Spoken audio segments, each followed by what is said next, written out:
ሰላም ቤተሰቦቻችን ይሄንን ሞተር እዩት። ይሄኛው ታይሚንግ ነው።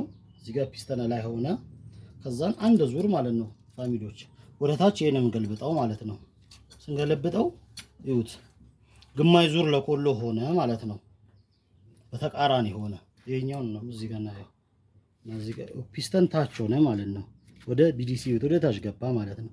ከዛ ደግሞ አንድ ስቴፕ ወደ ላይ አዞርኩት። በአንድ ኮሎ ዙር ፒስተን ላይ ወጥቶ ተቀመጠ። ይሄ ሞተር 2 ስትሮክ ነው 4 ስትሮክ ነው። በደንብ እያያችሁት ማለት ነው። ስትሬቱን አያችሁት አለ ከቤት ተዋጋ ወደ ታች ስገለብጠው ደግሞ ይዩት። ይሄ ነው ተገለበጠ ማለት ይሄው። እዚህ ጋር ደግሞ ቦሩን ይዩት። እዛን አንድ ስቴፕ ደግሞ በዛው ዙር ሳመጣው ቶፕ ላይ ሆነ። ይሄ ያያችሁት ከሆነ ማለት ነው።